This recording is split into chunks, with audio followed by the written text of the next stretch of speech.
Kan ayo gimana kalau kita sharing saja biar tidak terkesan bahwa ini saya sedang mengajar.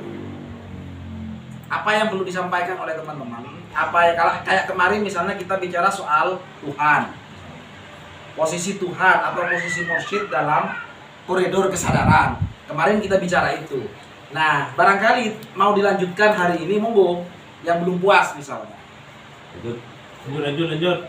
Lanjut siapa ini? Saya. Iya.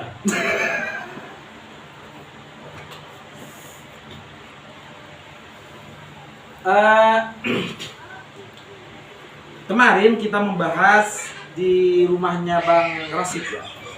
Bang Rasid. Kita membahas tentang diri, Pak.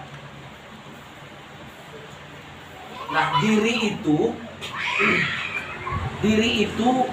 Bang Aswad kemarin sudah mulai agak gamblang kemudian menjelaskan diri. Diri itu diidentikan dengan ruh murni. Nah, ini pertanyaan Pak Tris ya kemarin ya.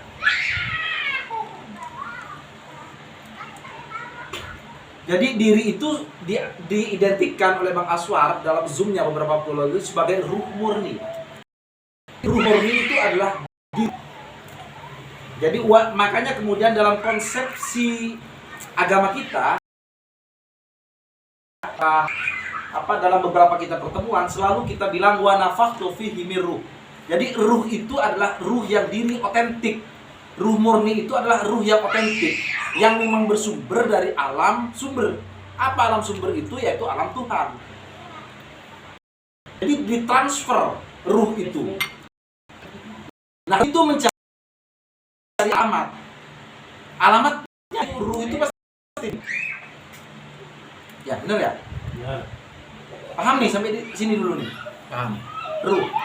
Jadi setelah ditiupkan itu masuk kepada jasad di janin, pada janin. Jadi jadilah segumpal darah, setelah daging. Itulah sebenarnya dasar pada alamat tertentu, yaitu tubuh fisik. Ya, paham di sini ya? Paham. Nah, setelah itu maka ruh diri itu kemudian keluarlah dia.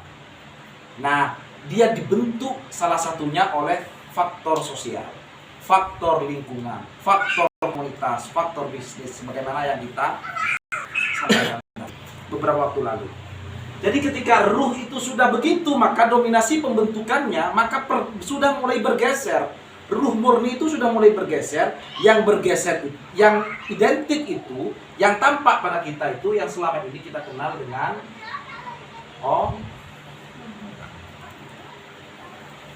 orang itu hasil pembentukan diri pada konteks sosial. Jadi makanya kemudian biasanya kita mengenal dalam bahasa-bahasa sehari-hari bahwa kenapa ya kok diri ini, kok saya ini lebih banyak tidak enak ke lingkungannya saja. Untuk bergerak saya tidak enak nih. Gimana kalau begini? Gimana kalau begini? Kenapa? Karena kita sudah dibentuk oleh faktor lingkungan. Jadi diri yang murni itu sudah mulai terkikis. Ruh yang murni itu mulai terkikis. Nah, apalagi sampai sudah usia 50, usia 40 itu otomatis kan pembentukannya sudah mengakar. Nah, ketika mengakar otomatis kan mengembalikan kepada yang fitrah itu agak sulit. Butuh waktu atau proses yang cukup lama. Nah, maka kemudian saya ingat tuh, kenapa Nabi Muhammad itu dulu ketika dia sudah lahir dan mau menerima wahyu, lalu malaikat Jibril katanya datang, membelah ya. Teman-teman ini kita membelah lalu membersihkannya. Tazkiyah itu, bagian dari tazkiyah itu mungkin adalah mengembalikan kepada fitrah yang sudah terkontaminasi dengan faktor-faktor lingkungan sosial. Karena memang kita sebagai orang itu tidak lepas, Pak, dari pembentukan karakter yang kita miliki, baik itu dari orang tua, baik itu dari lingkungan, baik itu dari dari tetangga kita, itu sudah dibentuk kita. Makanya kemudian kenapa anak itu jadi marah? Karena memang garis keturunannya misalnya dia dibentak, sering dibentak oleh orang tuanya, sering dikekang oleh orang tuanya. Nah itu berpengaruh pada pembentukan orangnya. Ingat, ini pembentukan orangnya. Nah, biar kita masuk pada konteks kesadarannya adalah bagaimana memberikan kesadaran yang murni. Nah ini pentingnya kita belajar tentang kesadaran. Nah Nabi Muhammad begitu mungkin ya ketika kita belajar kesadaran mungkin juga begitu, dia dibersihkan nafasnya, ruhnya dikembalikan kepada nafas yang suci sebelum dia menerima wahyu. Karena iman wahyu itu Pak bagian daripada tanda bahwa kita yang teologis, masyarakat yang punya Tuhan, terlepas dari keyakinan masing-masing. Itu yang pertama. Paham sampai di sini? Paham. Jadi ketika kita sudah dibentuk oleh faktor lingkungan, maka di sini sudah orang.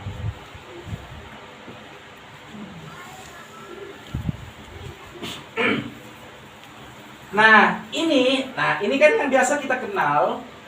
Kalau di Madura biasa kita tidak menyatakan aku, tapi diri itu selalu kita identikan dengan ruh lah. Ruh. Toh walaupun misalnya kadang ketika kita sudah sadar kembali pada nilai aspek kesadarannya di dimensi ruhnya, gerak yang kita lakukan itu kadang bisa gerak linear, gerak hukum sebab akibat, atau gerak non linear, gerak yang memang didorong oleh faktor-faktor yang ada di dalam diri. Nah makanya dalam posisi ini biasanya yang kita pahami itu kita kenal dengan dimensi 3, dimensi 4, dimensi 5. Kita sampai di sini dulu, dimensi 6.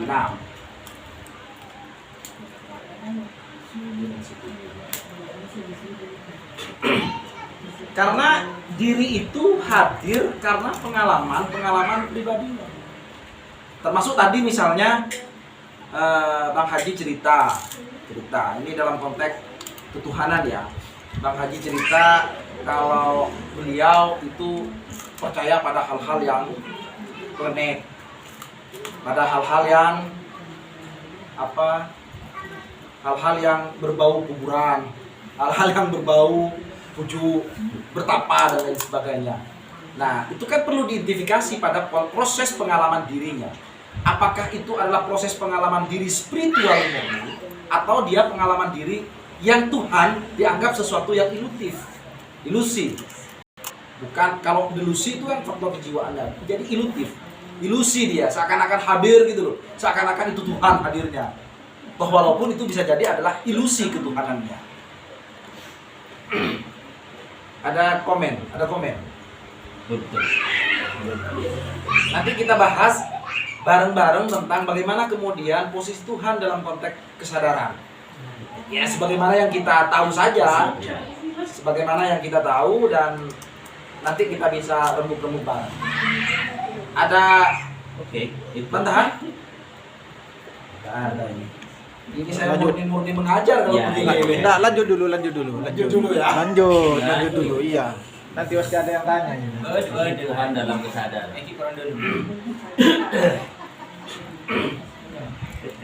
Oke, ini kita mulai dari dasar saja dulu karena kemarin kita selalu gagal untuk menjelaskan sesuatu yang dasar. Yaitu berkaitan dengan dimensi-dimensi. Dimensi 3, dimensi 4, dimensi 5, dimensi 6. Tadi juga sempat disinggung oleh Bang Haji, ada yang tanya nih di sebelah, apa sih elusi itu? Kalau elusi itu mungkin apa ya? Ya level kejiwaan kita, derajat kejiwaan kita, nah, tingkatan atau derajat kejiwaan kita. Dan itu tidak bisa, Pak. Kayaknya naik terus kalau itu. Kalau Nietzsche itu ya mungkin bisa dibilang sebagai ya keimanan kita ya. Yazid wa yanqus. Dia bisa naik, dia bisa berkurang. Bisa jadi LOC itu 700, tapi peragaannya dia berada di dimensi 3 atau peragaannya bisa di dimensi 4. Bisa jadi begitu di konteks ketuhanannya. Jadi LOC-nya tinggi, bisa jadi peragaannya di bawah. Makanya kemudian di samping kita di samping LOC-nya tinggi, kita berupaya untuk menyadari bahwa ada nicer-nicer yang perlu kita lampaui. Nah, peragaan itu kemudian kita lihat pada pengalaman-pengalaman pribadi kita. Apakah kita hadir sebagai wujud orang, atau kita hadir sebagai wujud ruh, atau wujud aku. Kalau kita hadir dalam wujud aku atau ruh, maka apakah kita hadir terdrive ruh itu pada dimensi 3, atau pada dimensi 4, atau pada dimensi 5? Kalau di dimensi 3 ini, bayangannya adalah kita tidak memiliki keterhubungan apapun. Antara saya dengan Bang Haji, antara saya dengan Pak Suha, ini tidak ada hubungan apapun. Itu dimensi 3. Dia akan berjalan masing-masing sesuai dengan keyakinannya masing-masing. Makanya kemudian dimensi 3 ini sering baku hantam. Kenapa? Karena memang sifatnya versus. Jadi yang memperagakannya adalah aku, dia. Bang Sebe. Nah, ini peragaan di dimensi 3, dan dia mengalaminya dan mengalami sekaligus menjadi orang atau tubuh, menjadi orang yang tampak. Itu dimensi 3. Gambarnya begitulah. Bahasa saya begitu. Jadi makanya orang yang selalu atau diri atau ruh yang berada pada dimensi 3, dia akan selalu baku hantam. Tengkar. Jadi coba dianalisa kemudian, kalau teman-teman sedang pada posisi sering berantem, teman-teman sering kemudian bertengkar dengan istrinya, sering bertengkar dengan keluarganya, posisinya itu menganggap bahwa antara saya dengan dia itu tidak memiliki keterhubungan apapun, versus secara terus-menerus. Karena yang dilihat itu adalah aku dan dia, atau aku lawan dia, aku dan kamu. Murni menjadi orang lah istilahnya. Murni menjadi orang kalau ini. Iya. Ya. Jadi dianalisa tuh. Nah, inilah kemudian penganalisaan pada nicer-nicer juga. Jadi tidak hanya sekedar, wah saya sudah memperagakan ruh nih, gitu. Tapi ruhnya yang muncul, misalnya ya contoh, saya sudah, Tuhan nih sudah di saya nih, ruh saya sudah suci, tapi peragaannya tidak mon roh guna mengalol kita ayo aja kan yuk. Ini kan bagian daripada apa ya, hantamannya begitu pasti di dimensi 3. Paham sampai di sini? Ada yang perlu dipertanyakan? Paham. Sudah ya, di Pak Sufar kemarin kan sudah Dibahas kan itu kan. Nah, dimensi sebab itu, dimensi 4 itu lebih pada nalar.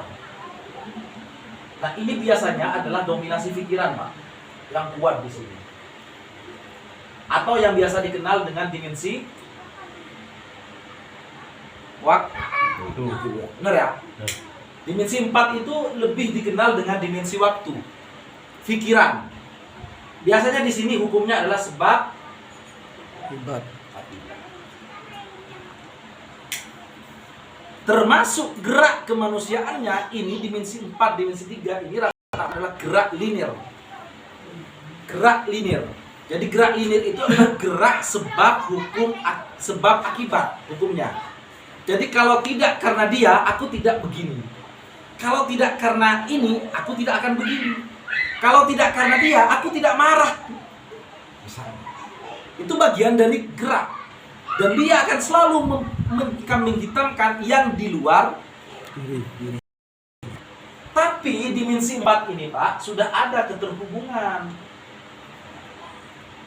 Kalau ini jalan masing-masing. Kalau dimensi 4 ini sudah keterhubungan. Kenapa dimensi 4 itu pada pikiran? Nah, dimensi waktu. Dimensi waktu itu, Pak, kadang kita menarik sesuatu itu pada masa lalu atau pada masa yang akan datang. Jadi selalu mempertanyakan waktu yang akan datang. Sesuatu yang belum terjadi itu sudah dicerna nih di sini. Duh, dia udah memiliki mau bisnis kok bangkrut. Beremang kok mau nabi ini pas atelak. beremang kok mau ngare bini ki kosok. Kok mau ngare beremang. Itu permainannya adalah permainan di pikiran. Dan itu berada pada dimensi 4. Jadi kalau teman-teman itu berpikir selalu berkontak pada pikiran, itu berada pada dimensi 4, dimensi waktu. Pikiran itu pasti akan menarik pada masa lalu. Apalagi orang-orang yang punya traumatik cukup tinggi. Dia akan dibawa pada yang dimaksud melampaui. Nah ini nih, teman-teman kadang kan tidak paham. Saya juga nih sama-sama belajar, alhamdulillah direkam. Bisa ditegur saya Pak. Kalau salah kan enak nih. Jadi yang dimaksud melampaui itu, yang masa lalu itu Pak, bukan dibawa pada masa hari ini. Artinya tidak digenggam di hari ini, tidak menjadi sebuah tindakan. Yang masa akan datang juga tidak dibawa kepada hari ini. Jadi masa lalu itu biarlah berlalu. Masa depan ya tinggal menunggu masa depan. Jadi hari ini itu jalani. Nah, kalau kita mengutip ini di agama kita nih juga. Kalau mengutip pernyataannya Ali bin Abi Thalib, Ali bin Abi Thalib itu pernah berkata, ini berkaitan dengan dimensi waktu ya. Ali Abi Thalib itu pernah berkata bahwa jangan engkau berpikir tentang masa lalu dan jangan berpikir tentang masa depan, tapi berpikirlah tentang hari ini. Kenapa? Saya punya pengalaman masalahnya. Berpikir tentang masa lalu itu cukup menderita. Berpikir tentang masa depan juga menderita. Punya pengalaman masa lalu, misalkan kita event dulu itu eventnya saya itu event yang ini nih berkaitan dengan capung angin. Kalau saya ingat pada masa lalu kondisi angin menerpa kepala saya menderita, betul-betul menderita. Kenapa menderitanya? Ketakutannya hadir. Begini ya. Itu kemudian masuk nih, awareness-nya kita masuk alam bawah sadar kita. Pokoknya. Dan itu kadang membuat ini Pak, fisik juga ikut. Berdiri. Bulu berdiri. Pokoknya bagaimana itu gejala-gejala ketakutan itu. Nah, di masa depan juga begitu. Yang paling gampang contohnya adalah berkaitan dengan nasib kita di masa depan. Contoh misalnya kita bekerja hari ini. Loh, gimana ya kalau saya besok atau lusa direktur saya tidak senang. Lalu saya dipecat. Lalu saya tidak punya penghasilan. Lalu saya tidak punya ini. Apa yang terjadi? Stres. Berarti sedang menderita. Itu kita berpikir pada masa yang akan datang. Apa yang harus kita pikirkan? Masa kini. Biar kita menikmati hidup kita. Nah, inilah yang kita maksud dengan ini masih jadi dimensi pikiran itu adalah dimensi yang juga menyiksa. Melampauinya adalah ya melepaskan, melampaui masa lalu. Artinya hari ini yang kita jalani. Jangan menggenggam masa lalu pada hari ini, menggenggam masa depan kepada hari ini. Kan sering kita Pak.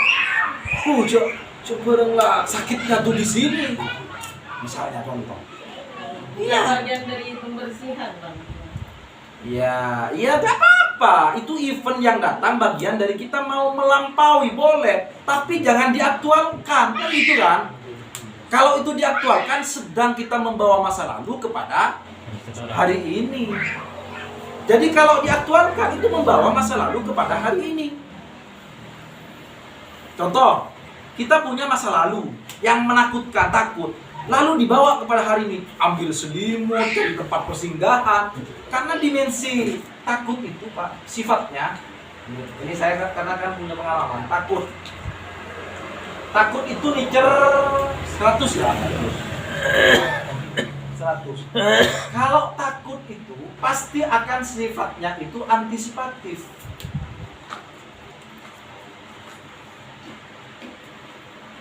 Kalau takut ya, pasti sifatnya antisipatif. Nature takut itu pasti antisipatif. Beki apa nyata menang kok nih badan Roma. Biar angin tidak langsung ke rumah. Antisipatif kan? Itu takut. Berarti kejiwaannya belum melampaui. pada proses kejadian-kejadian yang sudah berlalu. Paham nih ya sampai di sini ya? Paham, Bang. Ada komen? Monggo. Nggak ada. Oh ya betul-betul sekolah kita yang begini. Beri saya tanya.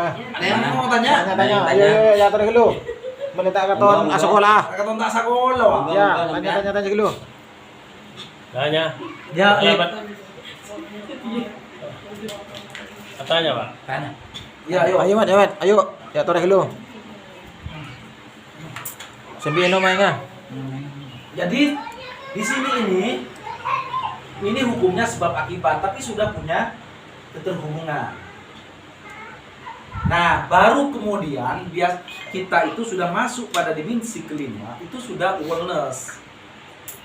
Awareness itu karena saya. Jadi kembali kepada diri sudah. Jadi kalau marah kembali ini memang aku. Kalau lagi kesel itu aku. Ini di sini penjelasannya. Nanti kita bahas secara detail di dimensi 5. Dimensi 3, dimensi 4 Mana? paham? Paham, kayak lagu ikan laku. Lagu ikan aku ya. Iya, lagu ikan aku. Paham, kayak lagu ikan laku. Iya. Tidak mungkin yang lain, mungkin yang Paham. lain belum paham. Dimensi 3. Mol. Paham ya. Jadi ini gampangnya gini, ini memperagakan menjadi tubuh bagi orang. Ini hukum waktu atau dimensi waktu sebab.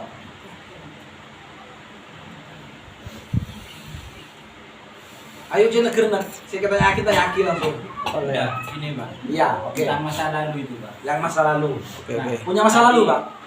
Pasti. Oh, pasti. Semua orang punya masa lalu. Masa lalu indah atau masa lalu pahit? Sama-sama. Semuanya ada. Pada beda. Dan indah apa saya mau gitu.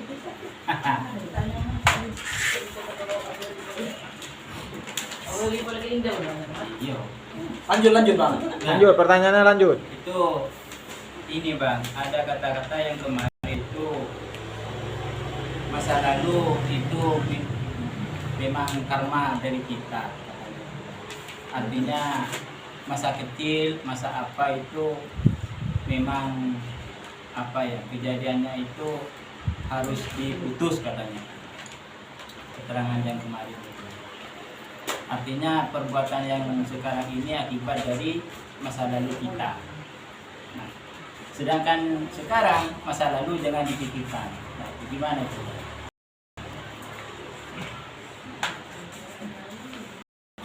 Papannya gaya masalahnya. Iya. Bisa. Sudah dipakai. Bukan gitu. Ini connect ya. Iya. Jadi masa lalu itu bukan kemudian kita orang itu kan sudah ada di awareness-nya, di medan kesadarannya masa lalu itu. Tapi lagi-lagi Pak Selamat, masa lalu itu jangan bawa pada hari ini. Biarkan masa lalu, biarlah. Nah, gitu kan. Jadi masa lalu itu biarlah menjadi kejadian masa lalu.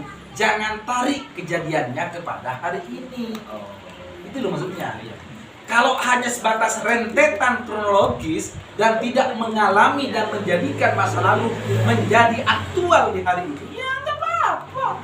Kan nggak jadi aktual. Jadi masa lalu misalnya, kenapa ya anak saya kok pemarah? Kenapa ya anak saya kok berani banget ke saya misalnya? Ini kan di teori parenting. Kan harus rentetan kronologis yang terjadi. Apa rentetan kronologisnya? Saya terlemutkan anak tuh. Dikekang anak saya. Pada akhirnya dia menjadi ketakutan. Lalu kalau disuruh, dia berani bantah. Kenapa? Ketakutannya terekspresi dalam bentuk kemarahan.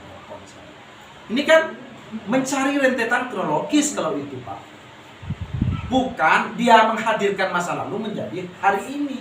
Ini kan yang kadang kita kan yang masa lalu dihadirkan menjadi hari ini, atau yang masa depan dihadirkan hari ini. Contoh, banyak nih dampaknya kalau yang masa depan. Contoh misalnya kita punya duit nih, saldo.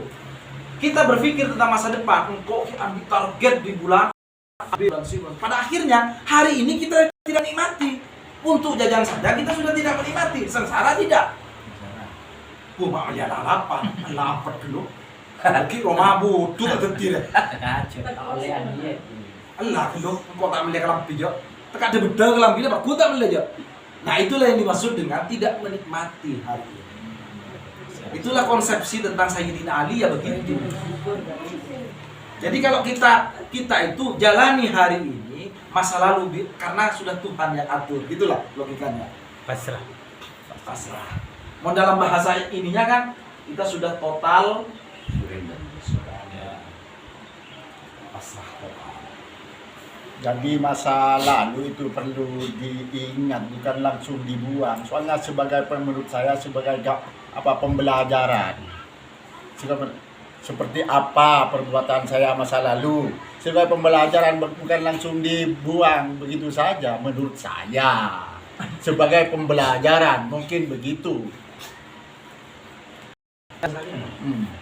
Mungkin gini ya, saya menambah juga tentang masa lalu dan masa depan. Itu benar apa yang dikatakan oleh Hayat itu tadi, bahwa masa lalu itu kalau hanya diingat tidak apa-apa. Iya. Cuman jangan ditarik ke masa kini gitu loh. Dengan yang dikatakan jangan ditarik itu artinya sampean itu sama seperti yang diperagakan oleh Hayat. Bagaimana ketika kemudian Hayat pernah kena sihir dulu. Nah itu ketika dikenang, diingat, lalu kemudian dia menarik kejadian itu pada posisi sekarang. Dan itu ternyata rasa takut itu hadir gitu. Kalau hanya semacam hanya diingat saja, Sepintas. dan itu merupakan pengalaman yang sudah-sudah, itu tidak masalah. Kira-kira bro, dilanjutkan. Artinya yang saya jelaskan gini loh Pak, bahwa masa lalu itu jangan menjadi aktual di hari ini. Jadi yang dimaksud melampaui itu adalah yang melepaskan event-event masa lalu. Ngerti ya? Ngerti kan ini kan? Paham. Posisi ini kan? Yang masa depan. Jadi ini sebenarnya rata-rata adalah permainan pikiran. Rata-rata itu adalah permainan pikiran. Dan kalau kemudian nih saya punya bacaan apa ya, saya lupa bacaannya. Gini, pikiran itu kadang memang menjebak penderitaan, terjadinya penderitaan kepada manusia. Kalau manusia itu selalu ikut pada dimensi pikirannya, maka hidupnya juga tidak akan tenang. Karena pikiran itu selalu menjebak untuk hadir pada penderitaan. Makanya selalu kita geming-gemingkan kalau di teori kesadaran itu di teori kesadaran itu, makanya kemudian naikkan elosi karena nanti pengalaman perspektifnya itu berbeda. Makanya hari ini di setiap Zoom itu selalu bilang Mas Aswar, berkumpullah dengan orang-orang yang memiliki frekuensi minimal sama atau memiliki energi yang di atasnya. Mon janreng madura, mon kita apolong moso oreng paminyaan nororo. Mon kita apolong moso maleng, maka potensi keempatnya maleng. Kan kita punya perbedaan dengan hewan. Apa kita harus mengikuti pikiran apa gimana ya? Karena harus mengikuti pikiran manusia supaya berkembang. Ya menjelaskan dimensinya itu Pak. Harus ikuti apa dibuang pikiran apa gimana? Enggak, pikiran itu kan sifatnya analitif Pak. Pikiran itu dalam teori apapun itu pikirnya adalah menganalisa. Dia adalah menilai, mempertimbangkan. Itu pikiran. Jadi dia menganalisa baik buruknya itu pikiran. Tapi rata-rata pikiran itu adalah menjebak selalu tindakan-tindakan kita. Apa yang perlu dipakai kita? Ini loh, yang tadi itu. Jadi kita harus punya drive. Apa yang menjadi tindakan kita itu harus didukung atau didorong oleh aku, bukan didorong oleh orang. Dimensi gerakannya adalah dimensi 4. Kalau kita masih di dimensi 400, ya wajar pikiran masih dominan. Wajar. Kalau kita masih di dimensi 3, wajar kalau kita sering menyalahkan orang. Wajar kita sering berantem. Wajar kalau ini wajar karena dimensinya kita di sini, Pak. Pemahamannya kita di sini. Gerak kemanusiaannya kita. Nah, gerak kemanusiaan itu kan ada dua. Gerak kemanusiaan. Ada linear ya. Ada Non-linear. linear itu sebab akibat. Ya, sebab akibat. Jadi kita bergerak, bekerja. Kalau tidak bekerja, saya tidak punya duit. Kalau saya begini, saya menjadi begini. Itu namanya linear. Kalau non linear itu didrive, didorong oleh A. Makanya minimal kita harus menganomali dulu. Kebiasaan-kebiasaan yang itu jangan dianggap sesuatu yang normal. Yang berat, Pak, yang berat kalau kita sudah, bagusan gini saya, agak berkembang gitu. Yang berat itu, Pak, kalau sifatnya adalah delusif. Keyakinan yang kita yakini seakan-akan betul menjadi dogma. Lalu tidak mau pindah kepada step yang lain. Tetimun reng laki, kalau laki-laki itu adalah qawwamuna 'alan nisa. Kalau laki-laki itu sudah pasti di atasnya perempuan, maka relasi kuasanya kau harus ikut aku. Itu kan pemahaman kita, ya. Benar ya? Jadi perempuan itu kan mau apapun, pokoknya mbak mau jangan komi, raja kabiru, kau adalah laki, gitu loh. Yang kita yakini gitu kan? Kita meyakini ini loh. Kejiwaan kita ini delutif. Apa kejiwaan delusi? Keyakinan yang sebenarnya ya tidak benar gitu. Dan itu biasanya dipengaruhi dogma dan keyakinan yang kita yakini selama ini. Yang paling berat itu, Pak, menganggap sesuatu itu sudah normal. Enggak, lah kodratnya begitu. Nah, itu tidak akan berkembang kalau sudah kodratnya begitu. Tidak akan menemukan era situasi kejiwaan yang baru. Jadi kalau teman-teman itu sudah menganggap sesuatu yang dilakoni tiap hari itu sudah normal, sudah tidak mau mengidentifikasi gerak yang kita lakukan setiap hari, maka otomatis kita sudah tidak mengalami proses-proses pertumbuhan atau progres. Jadi yang kita lakukan wajib biasa kok dari gini karya. Berarti kita tidak mau kembali dong kepada fitrah kita. Ini kan kita mau kembali kepada fitrah kita. Mau kembali kepada kesucian, tazkiyahnya jiwa kita. Yang sudah seakan-akan, ini kan gini nih. Yang selama ini kita ruh itu adalah suci. Ini kan kita akan kembali itu irji'i ila rabbiki radiyatan mardiyah wadkhuli fi ibadi wadkhuli jannati. Yang akan kembali pada Tuhan itu kan ruhnya, bukan jasadnya. Jasad ini kita akan dimakan oleh ulat kan, akan dimakan oleh ya, pokoknya akan menjadi bangkai lah. Yang kembali pada Tuhan itu ruh. Berarti kan ruh harus kembali suci kepada Tuhannya kan? Kan gitu kan? Kalau ruh kita tidak pernah dikasih makan, ini konteks kosongnya. Kalau ruhnya kita tidak suci, yang kita perhatikan secara terus-menerus itu fisiknya, mau tak beli skincare ya tak boten kok. Apa ya?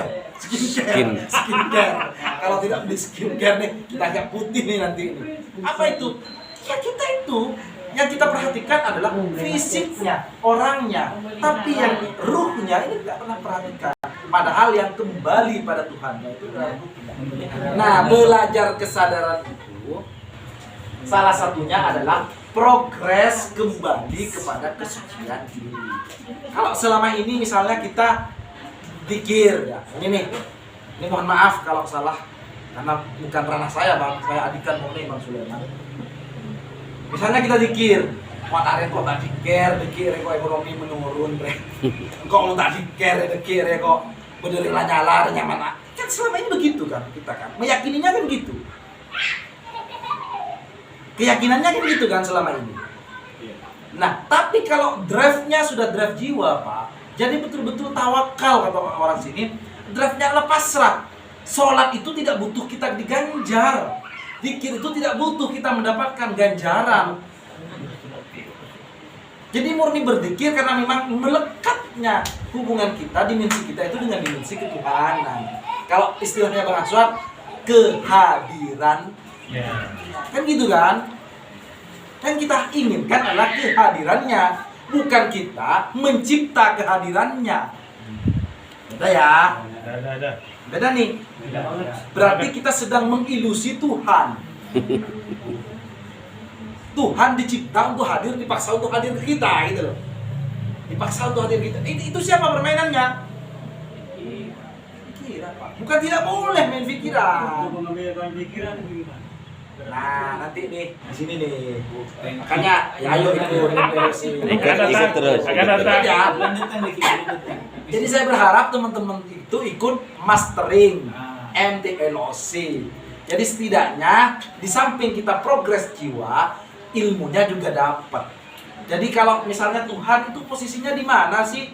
Kalau kemudian kita sudah kan selama ini yang kita yakini pikir 7 jam, 8 jam setelah selesai dikir katanya kontok-kontokan, ngegibah teman gitu loh. Ini kan bagian dari kita sebenarnya tidak selesai di diri kita. Nah, belajar kesadaran ini teman-teman mau menyelesaikan. Aku yang dulu itu apa? Suci mau kembali lagi kepada saya. Jadi di drive-nya itu bukan karena dorongan jiwa. Jadi kita otomatis pertanyaannya, kita kan sudah nyaman dengan tetangga kita. Karena kita kan selama ini berpikirnya, "Kulai maju kalaker nyaman waka tetangga." Tak nyaman waka. Jadi kita yang bentar. Berarti apa dorongannya? Dorongannya kita sosial di luar, bukan kembali pada diri. Kalau sudah drive diri, nggak usah keluar. Kencang TV antara ke masjid, kencang TV antara ke ketika sudah pure murni. Nah ini yang sebenarnya kita, ayah mungkin ya itu salah satunya yang kemudian menjadi pionirnya. Makanya nggak apa-apa dimatiin itu Pak. Ditutup dulu. Sekian. Tutup dulu nanya nih. Tutup dulu, mana? Tutup ya. Tutup. Jadi teman-teman, gitu ya maksud saya, dalam konteks pikiran ya begitu Pak. Jadi kalau teman-teman itu hanya berkutat di pikiran, kapan kita akan melampauinya? Ya, ayolah, kan masih ini dimensi 3, dimensi 4. Kita ikut rame-rame nih. Bentar lagi nih bulan September nih ada MTLOC, ikut MTLOC atau kelas umum. Apalagi sekarang ada nabung ya. Memang ya, nabung MTLOC teman-teman yang agak keberatan misalnya 5.500.000 itu lagi ada berat. Bang Amin yang memfasilitasi kelas untuk yang tidak ikut MTLOC privat itu. Oh ada Bang Amin misalnya juga kan. Jadi teman-teman bisa nabung dan ikut MTLOC. Boleh itu untuk Tapi memang ya berat Pak. Berat, duit 5.500.000 agak berat. Saya juga berat juga dulu mengeluarkan duit 5.500.000 karena saya pakai dimensi saya di pikiran saya. Jadi mau keluar 5.500.000 mereka beli sepeda banyak apa yang gue beberapa tahun gitu loh. Dan ternyata nih ya pengalamannya ada progres. Jadi yang penting kita mau mengidentifikasi. Jangan menganggap sesuatu yang sudah terjadi pada kita itu normal. Mau nangkep normal, ya kita gak pernah mengalami. Marah normal, mosok ke anak normal, mosok ke bini normal, mosok ke laki normal. Kemudian apalagi abang tante normal, abang tante normal. Semua itu kalau dianggap normal tidak progres. Kira-kira gitu. Oke ya teman-teman ya, terima kasih. Assalamualaikum warahmatullahi wabarakatuh. Waalaikumsalam warahmatullahi wabarakatuh.